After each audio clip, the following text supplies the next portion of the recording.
ఓం శ్రీ గురుభ్యో నమ. ఓం శ్రీ మాత్రే నమ. చాతుర్గ్రహ కూటమి మకర రాశిలో 4 గ్రహాల యొక్క సంచారం. అందులో ప్రత్యేకంగా ప్రధానంగా రవి బుధుల యొక్క కలయిక, శుక్రకుజుల యొక్క కలయిక.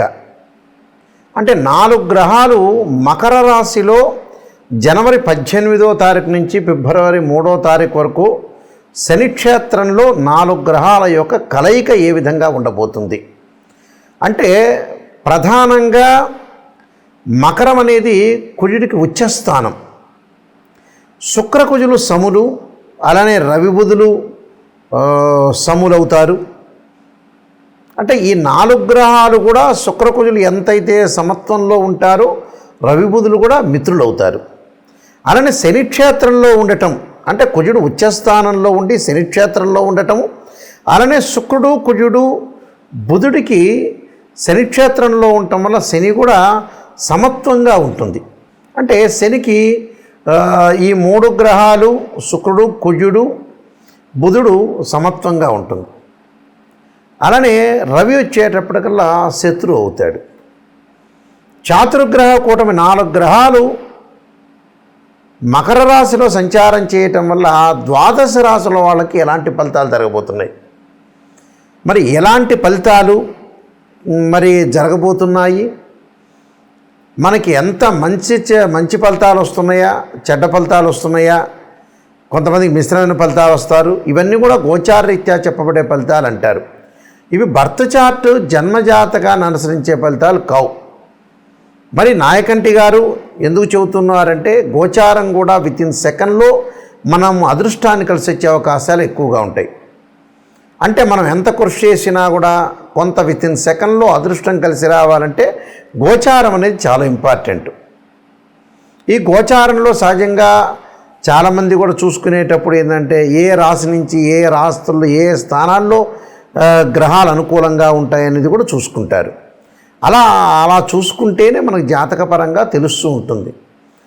ఎందుకనంటే సహజంగా 2, 4, 6, 11 స్థానాల్లో ఉంటే బుధుడు మంచివాడని వాళ్ళ జన్మరాశి నుంచి, శుక్రుడు 1, 2, 4, 5, 8, 9, 11 స్థానాల్లో ఉంటే శుక్రుడు మంచివారని, అలానే రవి 3, 6, 10, 11 స్థానాల్లో ఉంటే రవి మంచివాడని, అలానే బుధుడు 2, 4, 6, 11 స్థానాల్లో ఉంటే బుధుడు మంచి ఫలితాన్ని ఇస్తాడు. మిగతావన్నీ కూడా మిశ్రమైన ఫలితాలు ఉండటం, చెడు ఫలితాలు జరిగే అవకాశాలు ఎక్కువగా ఉంటాయి. అయితే ద్వాదశ రాశుల వాళ్ళకి చాతుర్గ్రహ కూటమి శుక్రుడు కళత్రకారకుడు, సుఖాన్ని భోగాన్ని సౌఖ్యాన్ని ఇచ్చేవాడు. కుజుడు వచ్చేటప్పటికి రియల్ ఎస్టేటు, కన్స్ట్రక్షను, ప్రమాదాలు, ఆస్తులు పాస్తులు, కోర్టులు, సమస్యలు, వివాదాలు, అన్నదమ్ముల మధ్య వివాదాలు, శత్రువులు బాగా పెరిగే అవకాశాలు ఉండటం. అంటే ఎలాంటి మేలు చేస్తాడు కుజుడు? రవి ఉద్యోగము, ఇన్సూరెన్సు, మెడికల్ సంబంధించిన విషయాలన్నీ కూడా రవి. బుధుడు వ్యాపారము, వృత్తి ఉద్యోగ వ్యాపార రంగాలు, అలానే బుద్ధి వికాసించడం, అలానే డెవలప్మెంట్ కావటం, వాణిజ్య శాస్త్రము, గణిత శాస్త్రానికి సంబంధించిన గ్రహం ఏంటంటే బుధుడు. కాబట్టి ఈ 4 గ్రహాలు మకర రాశిలో సంచారం చేయటం వల్ల ద్వాదశ రాశుల వాళ్ళకి ఎలాంటి ఫలితాలు జరుగుతున్నాయో ఒక్కసారి తెలుసుకుందాం. మేషరాశి వాళ్ళకి చాతుర్గ్రహ కూటమి అనేది మకర రాశిలో ఏర్పడటం వల్ల రాస్యాధిపతి ఇక్కడ అష్టమాధిపతి అయిన కుజుడు దశమంలో ఉండటం వల్ల కొంత వృధా ప్రయాణాల విషయంలో కొంత జాగ్రత్త ఉండండి. అంటే అనవసరమైన మనం ప్రయాణాలు ఎప్పుడు కూడా చేయకూడదు. అంటే అవసరమైతేనే చేయాలి, అవసరం లేకపోతే అనవసరంగా కొంతమంది వృధా ప్రయాణాలు చేస్తారు. అనవసరమైన విషయాల వైపు వెళ్లకుండా అనవసరమైన విషయాల వైపు వెళ్ళొద్దండి. అలానే ఇక్కడ పంచమాధిపతి రవి దశమంలో ఉండటం వల్ల కూడా కార్యసిద్ధి, అంటే మనం అనుకున్న పనులన్నీ కూడా సరైన సమయంలో సరైన నిర్ణయంతో చేసే అవకాశాలు ఎక్కువ ఉండటం, కుటుంబంలో శుభకార్యక్రమాల యొక్క నిర్వహణ చేయటం, శారీరక సౌఖ్యము, సంఘంలో గౌరవ మర్యాదలు బాగా పెరిగే అవకాశాలు ఉంటాయి, కీర్తి ప్రతిష్టలు బాగా పెరిగే అవకాశాలు ఎక్కువ ఉంటాయి. అలానే తృతీయాధిపతి షష్టమాధిపతి అయిన బుధుడు దశమంలో ఉండటం వల్ల కొంత అలసత్వం ఉంటుంది. అలసత్వం అంటే ఏంటంటే ఏం చేద్దాంలే ఒక బద్ధకం, అంటే ఈరోజు వద్దులే రేపు చేద్దాం ఎల్లుండి చేద్దాం అలా పోస్ట్ పోన్ జరిగే అవకాశాలు చేయొద్దండి. అలానే కొద్దిపాటి ప్రశాంతత కలిగే అవకాశాలు ఎక్కువ ఉంటాయి. అలానే దశమ స్థానంలో ఇక్కడ ఈ రాశి వాళ్ళకి ఏంటంటే ద్వితీయాధిపతి అయిన శుక్రుడు దశమ స్థానంలో ఉండటం వల్ల శత్రుభీతి బాగా పెరుగుతుంది. అంటే శత్రువుల్ని నమ్మొద్దండి. అంటే ఎవరిని పడితే వాళ్ళని మనం ఏదైతే డేట్ ఇచ్చామో జనవరి 18 నుంచి ఫిబ్రవరి 3వ తారీఖు వరకు కూడా ఎవరిని కూడా పరిపూర్ణంగా నమ్మొద్దు. నమ్మినట్టు మాత్రం నటించాలి. ఉద్యోగంలో ఇబ్బందులు కలిగే అవకాశాలు ఒకటి ఉంటాయి. అంటే ఉద్యోగంలో ఇబ్బందులు కలగకుండా చూసుకోండి. అంటే ఏదైనా జాబ్ చేస్తున్నా, వ్యాపారం చేస్తున్నా, వ్యాపార భాగస్వామ్యంలో మాట్లాడుతున్నా కూడా కొద్దిగా జాగ్రత్త వహించండి. అలానే ఈ రాశి వాళ్ళకి వచ్చి చాతుర్గ్రహ కూటం వల్ల విద్యార్థులకి కొద్దిగా అధిక శ్రమతోటి ముందుకు వెళ్ళే అవకాశాలు ఎక్కువ ఉంటాయి. అధిక శ్రమ చేయండి. స్త్రీలకి ఉన్నతమైన అభిప్రాయాలు కలిగే అవకాశాలు ఎక్కువగా ఉంటాయి. అన్ని పనులలో మనం ఆలోచన చేసేటప్పుడు కూడా శత్రువులు ఎవరు, మంచివాళ్ళు ఎవరు, చెడ్డవాళ్ళు ఎవరు అనేది ఆలోచన చేయండి. మీరు 2 పాయింట్స్ గుర్తుపెట్టుకోవాలి. చాతుర్గ్రహ కూటం వల్ల కార్యసిద్ధి కలుగుతుంది, సంఘంలో గౌరవ మర్యాదలు పెరుగుతాయి, కీర్తి ప్రతిష్టలు కలుగుతాయి. అలానే ఫైనాన్షియల్ పరంగా డెవలప్మెంట్ చెందే అవకాశాలు ఒకటి ఉంటాయి. కానీ శత్రువులతో గొడవలు, ఉద్యోగ ప్రయత్నాలు చేసేవాళ్ళు జాగ్రత్తగా ఉండాలి. ఉద్యోగం చేస్తున్న వాళ్ళు కూడా కొంత జాగ్రత్తగా ఉండటం ఇంపార్టెంట్. అంటే ఈ అంశాలన్నీ కూడా మీరు కొద్దిగా జాగ్రత్త పడటం అనేది చాలా ఇంపార్టెంట్. అంటే మనకి ఏదైతే నెగిటివ్ ఉంటుందో ఆ నెగిటివ్ని పాజిటివ్ చేసుకోవటం ఎలాగా అంటే ఉద్యోగంలో ఇబ్బందులు కలుగుతున్నాయి అంటే అందరితో కూడా ప్రత్యేకంగా ఎక్కువగా మాట్లాడకూడదు. ఎంతవరకు మాట్లాడో అంతవరకే మాట్లాడి ముందుకు వెళ్ళాలి. అనవసరమైన విషయాల వైపు వెళ్ళకూడదు. అంటే మనకు ఉంది కదా అని అనవసరమైన విషయాల వైపు వెళ్ళారంటే గొడవలు జరిగే అవకాశాలు ఉంటాయి. కాబట్టి కొద్దిగా కార్యసిద్ధి జరుగుతుంది, మేము అనుకున్న పనులు జరుగుతాయి, కుటుంబంలో శుభ కార్యక్రమాలు జరిగే అవకాశాలు ఎక్కువగా ఉంటాయి. అలానే సంఘంలో గౌరవ ప్రతిష్టలు బాగా పెరిగే అవకాశాలు ఎక్కువ ఉంటాయి. అంటే ఈ చాతుర్గ్రహ కూటమిలో మీకు కలిసి వచ్చే గ్రహం ఏమిటంటే ప్రత్యేకంగా రవి బాగా కలిసి వస్తాడు. అంటే రవిగ్రహం వల్ల అనుకూలంగా జరిగే అవకాశాలు ఎక్కువ ఉంటాయి. ఒక రవి మాత్రం బాగా కలిసి వచ్చే అవకాశాలు ఉంటాయి. కాబట్టి మీరు ఎలాంటి ఆలోచనలు చేయకుండా ప్రశాంతంగా ఉండాలంటే రవి కలిసి వస్తాడు. అలానే కుజుడు కూడా కలిసి వచ్చే అవకాశం ఎక్కువగా ఉంటుంది. అంటే కుజుడు ఏంటో మధ్య రకంగా కలిసి వచ్చే అవకాశం ఉంటుంది. కాబట్టి ఎలాంటి ఇబ్బందుల్లో పడకుండా నేను కొన్ని పరిహారాలు చెప్పబోతున్నా. ఆ పరిహారాలు మీరు పాటించడం మీకు మంచి జరిగే అవకాశాలు ఖచ్చితంగా ఉంటాయి. శుక్రుడు సుఖానికి, భోగానికి, సౌఖ్యానికి, వివాహానికి కడత్రకారకుడు. సప్తమ భావకారకుడు ఎవరు అంటే శుక్రుడే. శుక్రగ్రహం ఏ విధంగా ఉండబోతుంది, శుక్రుడు వల్ల మంచి జరుగుతుందా చెడు జరుగుతుందా అనేది శుక్రుడు కళత్రం అంటే వివాహాన్ని ఇచ్చేవాడు శుక్రుడు. కాబట్టి ఎవరికైనా సరే శుక్రదోషం అనేది ఉండకూడదు. అది బర్త్ చార్ట్ను జన్మ లగ్నాన్ని అనుసరించి శుక్రదోషం ఉండకూడదు. సహజంగా వివాహం కావట్లేదు, వివాహం దగ్గరికి వచ్చినట్టు వచ్చి వెనక్కి వెళ్ళిపోతుంది, వివాహం తర్వాత డివోర్స్ జరుగుతుంది, మన జాతకాలు కరెక్ట్గా చూసుకోలేకపోవటం, ఏదో అరకొరకు నాలెడ్జ్ ఉన్న వ్యక్తులతోటి కలిసి జ్యోతిష్యుల దగ్గర చూపించుకోవటం వల్ల కూడా వివాహం పరంగా అయ్యో నేను అందరికీ చూపించానండి, చాలామందికి చూపించాను, మా అబ్బాయి వివాహం ఇలా అయింది, మా అమ్మాయి వివాహం అయింది, వివాహం అయిపోయి విడాకులైనవి, అసలు సంబంధాలే కుదరట్లేదని చెప్పేవాళ్ళు చాలామంది ఉన్నారు. ఎందుకంటే జ్యోతిష్యులది కాదు, మీరు సరైన జ్యోతిష్యుని ఎంచుకోవాలి. శుక్రుడు ఏంటంటే వివాహకారకుడు. ఎప్పుడూ కూడా శుక్రుడు 6, 8, 12 స్థానాల్లో ఉండకూడదు. శుక్రుడు అశ్విని, మఖ, మూల, ఆరుద్ర, స్వాతి, శతభిషము, అలానే ప్రత్యేకంగా పుష్యమి, అనురాధ, ఉత్తరాభాద్ర నక్షత్రంలో ఉండకూడదు. మృగశిర, చిత్త, ధనిష్ట నక్షత్రంలో ఉండకూడదు. శుక్రుడు జన్మలగ్నం నుంచి 6, 8, 12 స్థానాల్లో ఉండకూడదు. శుక్రుడు శనితో కానీ, కుజుడితో కానీ, రాహుతో కానీ, కేతువుతో కానీ కంజంక్షన్ కాకూడదు. ఇలాంటివన్నీ కూడా శుక్రుడు ఏ స్థానంలో ఉన్నాయి, ఏ స్థానంలో ఉన్నాడు జన్మలగ్నం నుంచి బర్త్ చార్ట్ని అనుసరించి మనం చెప్పాలి. అప్పుడు శుక్రుడు ఏ స్థానంలో ఉంటే మనకు మంచి చేస్తాడో తెలుసుకుంటాం మనం. శుక్రుడు ఒకవేళ దోషం ఉందనుకోండి, దాని పరిహారాలు ఉంటాయి. భృగుపాస్పదాస రుద్రాభిషేకమని, శుక్ర జపమని, ఆయా జాతకాల బట్టి 10 శివలింగాలకు అభిషేకం చేయటం, అలానే శుక్ర హోమం చేయటం.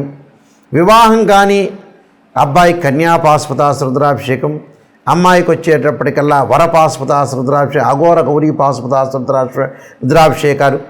ఫైనాన్షియల్ పరంగా ఇబ్బంది ఉంటే కుబేర పాస్పదాస రుద్రాభిషేకం. ఇలాంటి శుక్రుడి యొక్క దోషాలు పోగొట్టుకోవచ్చు. అలానే శుక్రుడు తదనంతరం కుజుడు బాగలేదనుకోండి, మన జన్మజాతకంలో కానీ గోచారీత్యా కానీ ముఖ్యంగా కుజుడు మంచి స్థానంలో లేకపోతే సహజంగా జన్మలగ్నం నుంచి 2, 4, 7, 8, 12 స్థానాల్లో కూర్చుంటే మంచివాడు కాదు. కొన్ని రాసులకు ఎగ్జామ్షన్ ఉంటుంది, కొన్ని నక్షత్రాలకు ఎగ్జామ్షన్ ఉంటుంది. 13 నక్షత్రాలకు కుజదోషం వర్తించదు. భయపడాల్సిన పని లేదు. ప్రమాదాలు జరుగుతున్నా, కోర్టు సమస్యలు కానీ, వివాహం ఆలస్యం జరుగుతున్నా, అలానే పొలాల గురించి కానీ, ఆస్తుల గురించి కానీ, అన్నదమ్ముల మధ్యలో సఖ్యత, కోర్టు సమస్యలు, ఇలాంటివన్నీ కూడా కుజుడు సంబంధించిన కారకత్వాల్లో చెప్పబడింది. ఈ కుజదోషం ఉందనుకోండి, ఉదాహరణకి జాతకపరంగా కానీ కుజుడు బాగలేకపోవటం, కుజుడు సహజంగా 6వ స్థానంలో ఉండకూడదు, రోగస్థానం అంటాం, 8వ స్థానంలో ఉండకూడదు, 12వ స్థానంలో ఉండకూడదు. అంటే ఒక్కొక్క ఫలితం ఒక్కో రకంగా ఇస్తారు.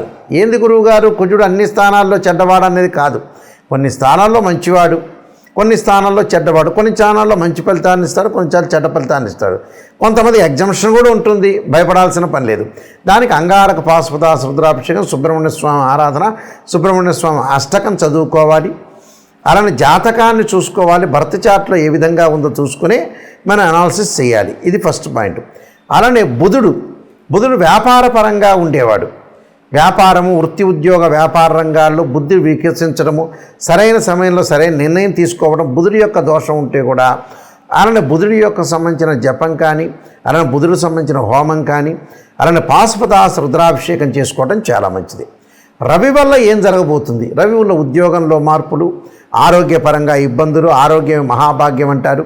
ఏ జాతకంలో అయినా సరే రవి యొక్క దోషం, జన్మలగ్నం నుంచి రవి యొక్క దోషం ఉంది అని అంటే రవిని ఆరాధన చేయాలి. ఎలాగా? సూర్యపాశుపతాస రుద్రాభిషేకం అంటారు, సౌరపాశుపతాస రుద్రాభిషేకం అంటారు. అలా ఆరోగ్యం బాగలేదంటే ఆరోగ్యము, త్రయంబక పాశుపతాస రుద్రాభిషేకాలు, శిరోకంఠ పాశుపతాస రుద్రాభిషేకాలు ఇవి చేసుకోవాలి. రవి జపము, రవి హోమము అంటే రవి వల్ల ప్రయోజనం కలుగుతుందని అర్థం. కాబట్టి ఇవన్నీ కూడా జీవితంలో గోచారీత్యా నిజాన్ని తెలుసుకోండి, అబద్ధపు ముసుగులో ఉండొద్దండి.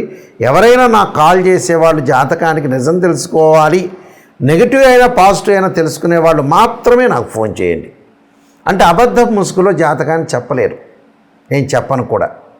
అందువల్ల నేను నెంబర్ ఆఫ్ బుక్స్ రాసిన రాజమండ్రి మోహన్ పబ్లికేషన్ వాళ్ళకి కాలసర్పయోగము, కాలసర్పయోగ చంద్రిక, రాహుకేతువులు, ఛాయాగ్రహాలు, అలానే వివాహ మార్తాండము, జాతక చంద్రిక, స్వప్నశాస్త్ర ఫలదీపిక, అలానే బృహత్ పరిహార సింధు, అలానే సర్వదేవతా గోత్ర పార్ట్ 1, పార్ట్ 2, పుత్రగణపతి వ్రతము, ఇలానే ప్రిడిక్షన్ ఆఫ్ ఆస్ట్రాలజీ, ఇలాంటి నెంబర్ ఆఫ్ తెలుగు, ఇంగ్లీష్లో నేను చాలా నెంబర్ ఆఫ్ బుక్స్ రాశాను.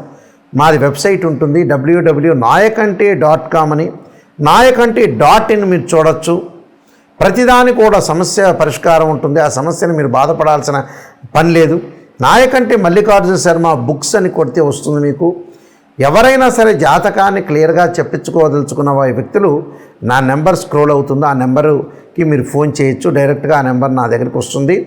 అందువల్ల ఏమీ ఆలోచన చేయాల్సిన పని లేదు. ప్రతి పనిని కూడా మనం లైఫ్లో సాధించాలంటే మన చేతుల్లోనే ఉంటుంది. మంచి చెడు అనేది ఎప్పుడు కూడా మన చేతుల్లోనే ఉంటుంది. ఖచ్చితంగా జాతకాన్ని తెలుసుకొని ముందుకెళ్తే లైఫ్లో ఏ వృత్తి చేయాలి, ఎలా డెవలప్మెంట్ చెందాలి, ఫైనాన్షియల్ పరంగా ఎలాంటి ప్రాబ్లమ్స్ వస్తున్నాయి, వివాహపరంగా ఎలాంటిది, ఆరోగ్యపరంగా కానీ, కోర్టు సమస్యలు కానీ, వివాదాలు కానీ, ఆర్గ్యుమెంట్స్, ఇవన్నీ కూడా గ్రహాల యొక్క ప్రభావంతో ముడిపడి ఉన్నాయి. జాతకాన్ని మనం చూసుకున్నాం అనుకోండి, ఒక్కసారి చూసుకొని ముందుగా జాతకపరంగా వెళ్ళామంటే ఖచ్చితంగా నిర్ణయం తీసుకోవచ్చు. అయితే నా దగ్గరికి జాతకానికి ఫోన్ చేసేవాళ్ళు ఎవరైనా సరే వాయిస్ రికార్డింగ్ పెట్టుకోండి. నేను జాతకాన్ని చెబుతాను. వాట్సాప్లో మీరు ఏదైతే ఉంటుందో ఒక 4 పేజీలు పంపిస్తాను. అలానే వాయిస్ రికార్డింగ్ చేసుకోండి. జాతకంలో వాయిస్ రికార్డ్ ఎందుకంటే మళ్ళీ రిపీట్గా మీరు వినే అవకాశం ఉంటుంది. సత్యాన్ని తెలుసుకోండి, నిజాన్ని తెలుసుకోండి. నిజాన్ని తెలుసుకునే ఎవరైతే ఉంటారో వాళ్ళు నాకు కాంటాక్ట్ చేయండి. నేను అన్నీ క్లియర్గా ఓపెన్గా చెబుతాను. దానికి పరిహారాలు, రెమెడీస్ కూడా శాస్త్రీయమైన పరిహారాలు చెప్పడానికి ఖచ్చితమైన అవకాశం అనేది ఉంటుంది. మీరు మీ అందరికి కూడా మంచి జరగాలని ఆశిస్తూ సర్వే జనా సుఖినో భవంతు.